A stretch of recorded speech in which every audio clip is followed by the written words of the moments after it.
God, that's over with. How's everyone doing today? My name is David, otherwise known as Sponge4-1, and today I'm going to be recapping the 2020 Patriots football season. That was a tough one. Tough few months of football to watch, lots of highs and lots of lows, but at the end of the day, for the first time since 2008, no playoffs for the New England Patriots, and it was a tough season. I'm not going to jump ship, obviously. One bad season after 20 years of amazing football with the Belichick and Brady combo. I'm not a bandwagon. I'm not going to hop off the bandwagon and start rooting for another team, but it definitely got ugly at times. So what I'm going to do in this video is I'm going to recap the good, the good, the decent, and the bad that came from this football season for the Pats, and then I'm going to go into what we should do this offseason. We have $6 million coming up in cap space, and we have a few draft picks, so I'm just going to talk about what I think the Patriots should do to make sure that a season like this doesn't happen again for a while. So basically, to start off, the big move the Patriots made, as you guys already know by now, is in late June, we signed Cam Newton for $1 million to replace Tom Brady, and it was kind of a high reward, low risk signing because worst case scenario, which I hate to say it, worst case scenario kind of played out, but if Cam Newton doesn't play well, you can just cut ties with him and go our separate ways in the following offseason. And it didn't really cost us anything because we only paid him $1 million. And if he plays really well, then we can either offer to re-sign him and have him be our quarterback for the future, or he can go chase a bag and, cash in on himself after having a great year, because obviously Cam Newton has struggled the last 2 years. He really hasn't been himself since he made the Super Bowl with the Panthers and back in 2015. But this was really another chance for him to show that he's still got something left in the tank. So that was the thinking behind the signing. And Cam Newton's going to step in. He's going to be our quarterback. And basically, pre-COVID Cam was pretty good. He had a solid showing in the opener against Miami. We won a good game there. He made sure to get some receivers like N'Keal Harry involved. The play calling is pretty solid, a good mix of running with Cam and just running with the running backs, and solid passing plays that helped him feel comfortable. It's good to start off with the win. And then we move on to Seattle, and Cam really took off in this game. He had almost 400 yards passing. This might have been his best game of the season, honestly. He did a good job getting Demir Bird involved, N'Keal Harry involved, Julian Edelman involved. All three of those receivers, I believe, two of them had 100 yards, and I want to say Harry was pretty close to 100. I think he had like 90 yards receiving.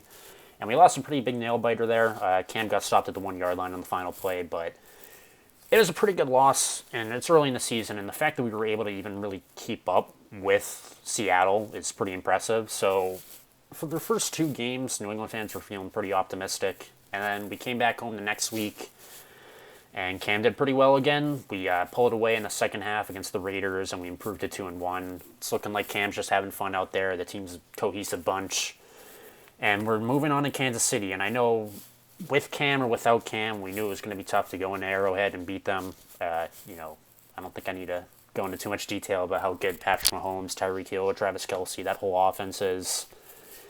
And it was just going to be tough to beat them. And then day before the game, we get the news Cam Newton tested positive for COVID, and that was basically the first sign that we were really had no chance to beat the Chiefs in that game. Although we did play them well in that first half, the wheels kind of fell off in the second half with Hoyer really struggling. Then we put in Stidham, and that just didn't go well at all. So we ended up dropping that game. Chiefs pulled away at the end, or in the second half.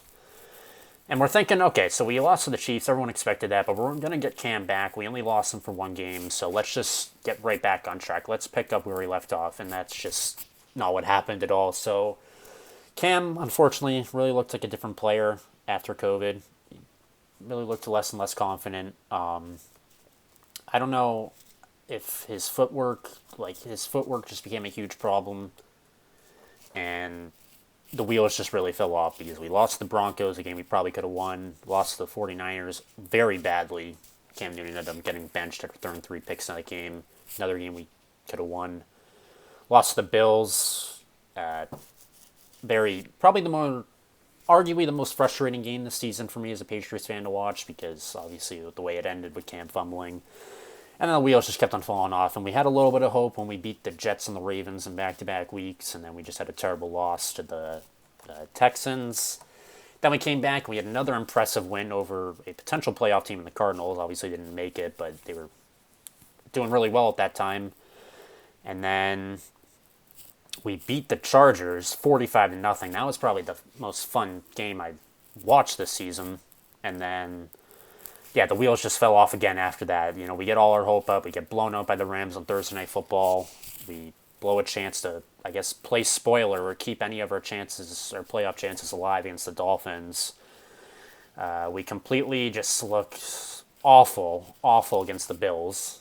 And then we finish the season off with a, feel-good win against the Jets. But, yeah, so we finished the season 7-9. Essentially, my point is we did not look the same after Cam got COVID. And we had a lot of close losses against the Broncos, against the Bills, against the Seahawks, against the Texans, for example, where if one or two plays go differently, or if we do one or two things differently, we may come out winners in that game, and we may be looking at a completely different season. But that is not the case. So, yeah, the Patriots finished 7-9. We will be picking 15th in the draft. The good parts of the season were the whole special teams, in my opinion. Jake Bailey really cemented himself as probably the best punter in the NFL. Definitely the best punter in the NFL this year. Plenty of kicks within the 20. Only 5 touchbacks, I think, on the season, which is just absolutely remarkable considering how many times we had to get him to punt. And Nick Folk, or as Cam Newton calls him, Paul Pierce, or as I call him, Big Kick Nick, really surprised me this year. He was pretty reliable. He had two game-winning kicks against the Jets and the Cardinals. Only missed 1 extra point. Only missed a couple of field goals, I think. So I'm not sure if we'll bring him back next season, but he was very impressive, especially after a shaky kicking situation just a year ago with bouncing between, Kai Forbath, Gostowski, Mike Nugent, and I think even Nick Folk as well. So it's good to see him perform well. The running game was also pretty solid. Sony Michel, can't say enough good things about him. Obviously, he kind of had a shaky year this year. I know there's a lot of haters out there in the Pats community. He was really good his rookie year for us. He was a big reason why we won that Super Bowl. And 2019, he kind of struggled, but this year he also kind of struggled. I can understand that, but he's been dealing with some knee problems the last few years. And towards the end of this year, when he finally worked his way back into the rotation, he performed well when Harris wasn't in. And the next person, obviously, is going to be Harris, following up with him. He was really impressive when we finally gave him a chance in that Kansas City game. His yards to carry ratio was really good. He had a decent amount of 100-yard games and no more than 15 carries, which is very impressive. He ran the ball well, and I expect him, honestly, to be the number 1 running back come next season. And if we keep Michel, him and Michel can definitely be a good 1-2 punch in the backfield. James White, you can't say enough good things about him ever since he stepped in. He's a big reason why we won that Super Bowl against the Falcons. He would have been the MVP of that game if it wasn't for Brady. And he's just been a focal part of the offense since he's come into New England. And you have to give major props for him for continuing to play after the tragedy that he suffered earlier this year with his dad tragically dying in an accident and his mom being critically injured. So just props to him. He had another great year. Can't say enough good things about him again. And J.J. Taylor, he's just a solid 4th running back. He had some decent runs this year. There wasn't many expectations for him, but overall, the Pats running back corps has always been good, and this year they just continued to succeed. And moving on to the decent part of the season, I will say the secondary. I know a lot of people maybe expect me to put the secondary in the good part of our season, but I'm going to honestly say they were decent. Stephon Gilmore, he was the reigning Defensive Player of the Year, and before he suffered that knee injury against the Dolphins, he was playing pretty well still, and we were still seeing a good shades of that Defensive Player of the Year, Stephon Gilmore. He's about to leave his prime, but he's still had a solid year. When he played the Cardinals, he played DeAndre Hopkins really well.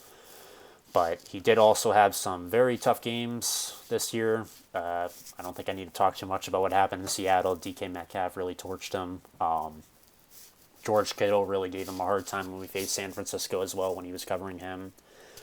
So yeah, he had a good year, but not a great year. And obviously he was dealing with injuries a lot. I think he missed 6 or 8 games or something like that due to knee injuries and other corresponding injuries.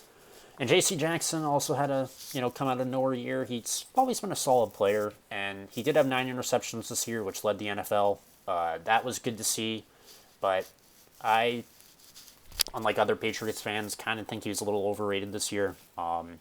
He really struggled against the Jets. He really, really struggled against Stephon Diggs in Week 16, and I think his coverage needs a little work, but I do admire his aggressiveness and his willingness to always be at the right place at the right time to get these interceptions. Like, that's not going to go unnoticed, but his coverage skills really need some work if we're really going to give him more responsibilities in the future.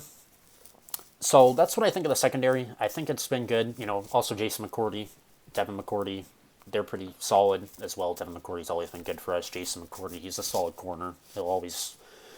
He can. I would never expect him to be a number 1 or a number 2 corner, but as a number 3, he's good. Jonathan Jones is solid. Yeah, the secondary is good. They're not going to let us down pretty much. Then the O-line was also decent. They really did a good job when we committed to the running game and creating holes for the running backs, in my opinion. But what really hurts us is the opt-out of Marcus Cannon. He's been really good since 2016. He had his struggles in 2015. That Denver AFC Championship game comes to mind, but he really turned it around under Dante Scarnecchia, and it really hurt us not having him this year. And obviously, with Isaiah Wynn getting injured and Elo Muena having to step in, he did not have a good year this year. And he had his struggles. I'll just put it like that. And I say the O-line was decent because they did a good job in the running game, in my opinion. But the passing game, they really gave Cam no time to throw it, and that was a big issue because Cam was having to take a lot of sacks. And obviously, when you take sacks, you can't move the ball. So that was a bad part. On the other side, stepping in for Cannon, Onwenu, I'm probably not pronouncing his name right. He was really good. We picked him in the 6th round, and he had a solid year in my opinion, so we'll see what he'll be able to do in the future for us.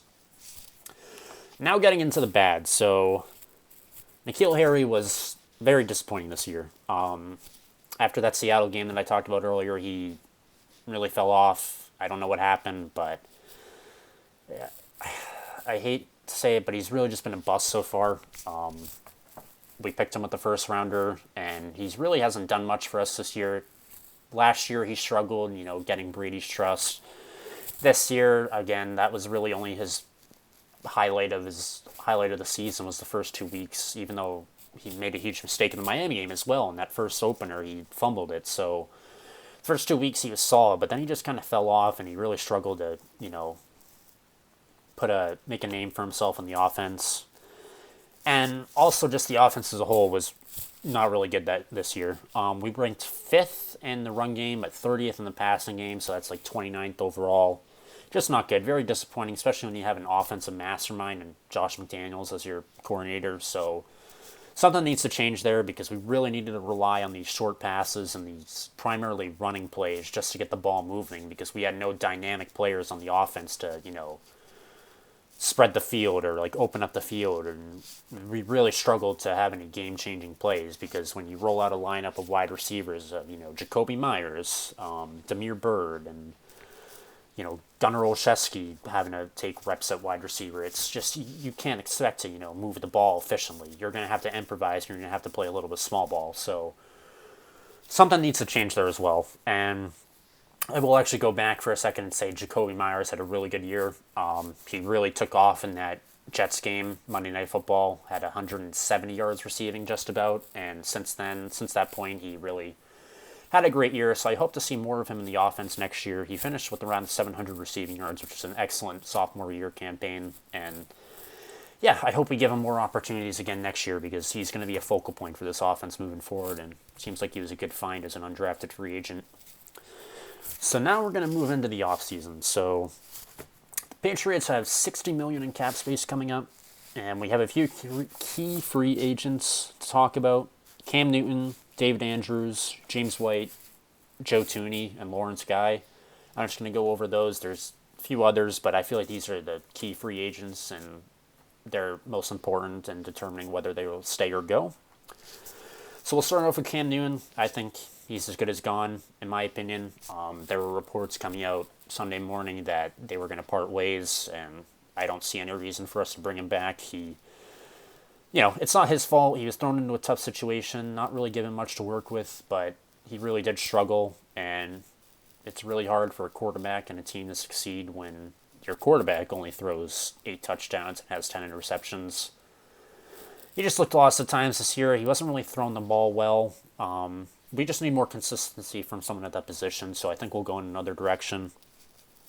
David Andrews is a tough one. I hope we bring him back. He's a really, really big part of that offensive line, and I hope we can keep him, but you don't know if someone's going to throw money at him as well, or Patriots will want to keep him. They might go in a different direction. They're notorious for going with the unpopular choices in free agency and moving on to different players who might be prodigies on the rise. So we'll keep tabs on that situation. James White is another one.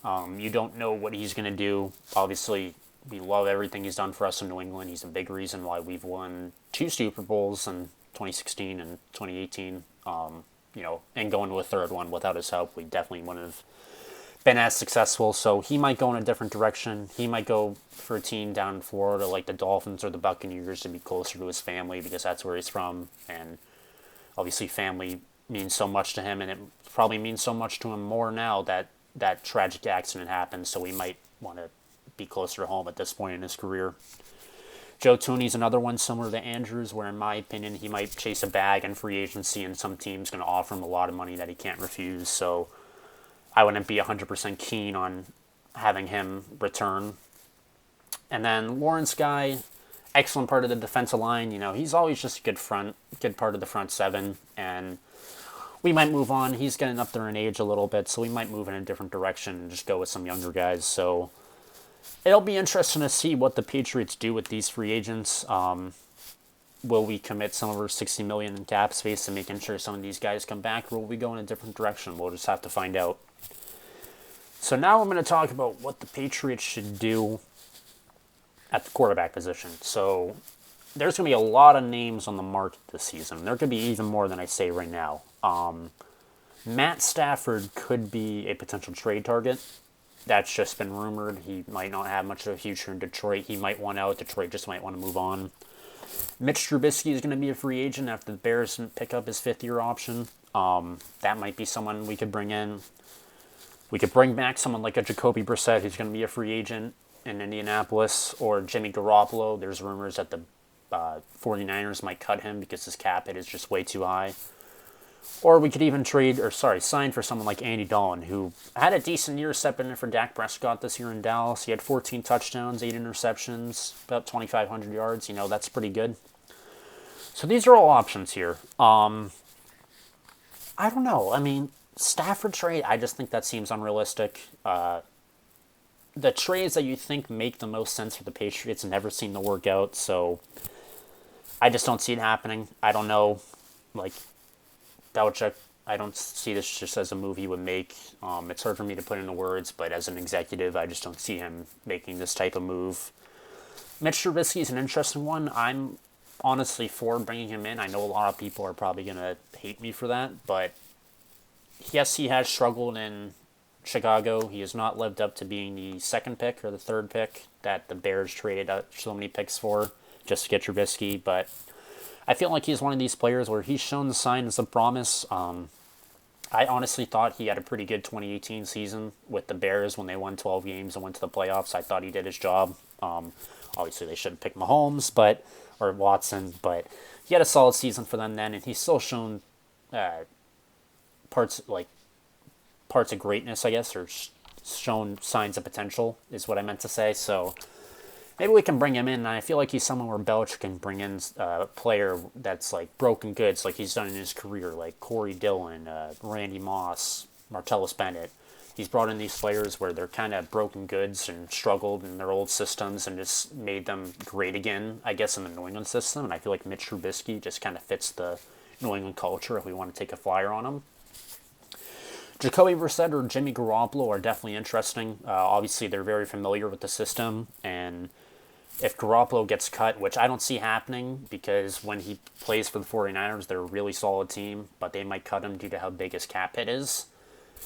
But if we're able to bring either one of them back, that'd be great because we could just fit them right back into the system and kind of pick up where we left off in like the Brady days or like the earlier days, because it wouldn't take much for them to, you know, I guess become accustomed again to the playbook. Obviously, it's changed since they left a few years ago, but it'd be good to have a familiar household name in the system again. And someone like an Andy Dalton's been linked to the Patriots for a while. A lot of people were saying before we got Cam Newton, we should have traded for Dalton from the Bengals. He, Aaron Rodgers, and Tom Brady, I believe, were the most winningest quarterbacks in the league from 2011 to 2015. And when you hear Andy Dalton in the same realm as Brady and Rodgers, that's pretty impressive. And as I previously stated, he had a good season stepping in for Dak Prescott, in my opinion, with everything going on in Dallas. 14 touchdowns to 8 picks. That's a solid touchdown to interception ratio, in my opinion. And he's 33, so we could just take a flyer on him and, have him be like a bridge quarterback to a quarterback we draft. Like, we could have him mentor a young quarterback, someone like a Stidham, or maybe we take someone in the draft this year. But we could definitely take a flyer on Dalton and do like a 1-year prove-it deal and then just go our separate ways. Kind of like what we were hoping to do with Cam Newton this year, but obviously that didn't work out. But if you had to ask me who I want to see be the quarterback next year, I would honestly love to see someone like a Jacoby Brissett or Jimmy Garoppolo. Just going back to those details I mentioned a couple seconds ago where they are familiar with the system, so why not just bring them back in? And they really succeeded when they were in New England. Jacoby Brissett had a great game when he stepped in 2016 when Brady was suspended and Garoppolo was injured. He stepped in on Thursday Night Football against the Texans, and he really played well. He looked alive. He had a nice rushing touchdown. Got everyone involved. The offense loved him. He just seemed like he gained everyone's respect in that one game, and he really... It was really fun to watch him. And Jimmy G, obviously, that same season, he took over for Brady in the first 2 games after Brady got suspended for the whole Deflategate thing. And he looked really good against the Cardinals in that game, throwing the ball well. Looked really good in the Dolphins before he got injured in the second half of that game. He threw 3 touchdowns in the first half. He was throwing it really accurately, getting everyone involved. So if we have an opportunity to bring back a familiar face, I say why not go for it? And Belichick's notorious for doing that with Brian Hoyer, Jamie Collins, Junior Seau. We brought him back a lot of times. So, I think I would like to see one of those 2 faces, but we'll see what happens. Yeah, that's pretty much going to do it. It's good to be back on YouTube. I haven't made a video in a while. Hoping to get more into it again. Hoping to make some more NFL videos, more podcasts on this channel. Yeah, it's fun. It's going to be back, and I hope to get into another consistent schedule. But yeah, that's going to do it for me, guys. Thank you for watching, and I will talk to you later. Go Patriots. Let's make some good moves in the offseason, and yeah, have a great day.